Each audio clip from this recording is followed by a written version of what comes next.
আজকের ইন্টারভিউ ছিল দক্ষিণ চব্বিশ পরগনার মাদার সার্ভিস কমিশনের গ্রুপ ডি পাক সার্কাস বাইতুল হুজ্জাজ বিল্ডিংয়ে 2টো থেকে শুরু হয়েছিল। প্রথমে ডকুমেন্টস ভেরিফিকেশান হয়।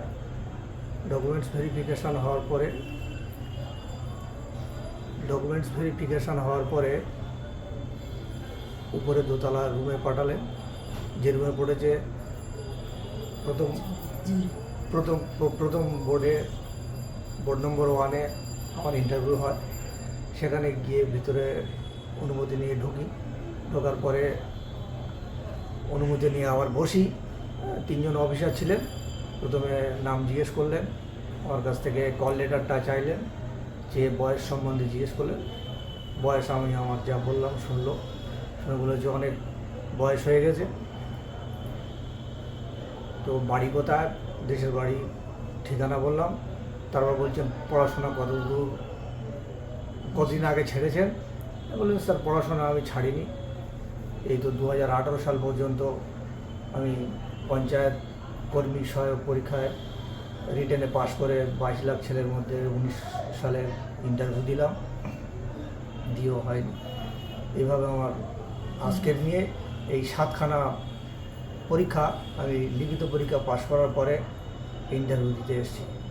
তখন বললেন যে নিশ্চয়ই কিছু আপনার সমস্যা ছিল, না হলে এরকম হলো কেন। স্যার সেই জন্য আমি বুঝতে পারিনি বলে আমি কামাল হোসেন স্যারের যে ডেমো ক্লাস ছিল সেই ডেমো ক্লাসটা আমি নিয়েছিলাম। নিয়ে উনি যেভাবে ইনস্ট্রাকশান দিয়েছেন, ঢোকার সময় অনুমতি নিয়ে ঢোকা, বেরোনোর সময় একটা অনুমতি নেওয়া, বসার সময় অনুমতি নেওয়া, চোখে চেক রেখে কথা বলা, এবং এটা মাথায় রাখতে হবে যে উত্তরটা আপনি দেবেন সেই উত্তর থেকেই আবার কোশ্চেন করবেন। সেইভাবে বলতে ইন্টারভিউয়ার্স যারা ছিলেন তারাও শুনলেন। শোনার পরে আমার এই এতবার লিখিত পরীক্ষা পাশ করার পরেও যে আমি সুযোগ পাইনি, তার জন্য ওনারা একটু সহানুভূতির সঙ্গে বললেন যে কীভাবে কী হলো, আপনার যদি এই কাজটা দেওয়া হয় আপনি কীভাবে করবেন, আমি কি কাজ করি সে বিষয়ে জিজ্ঞাসা করলেন। আমি সিকিউরিটি গার্ডের কাজ করি তা বললাম। আবার গ্রুপ ডি সম্বন্ধে জানতে চাইলেন। আমি বললাম যে স্যার আমি যে কাজটা করি এটাও গ্রুপ ডির কাজ। একটা সুপ্রিম কমান্ড থাকবে, সেই কমান্ড থেকে যা আদেশ আসবে সেই অনুপাতে আমার কাজ করতে হবে, এবং একটা স্কুলের গ্রুপ ডি হওয়া মানে তাই হেডমাস্টার হচ্ছে সুপ্রিম কমান্ড, উনি যা বলবেন সেই মোতাবেক আমার কাজ করতে হবে।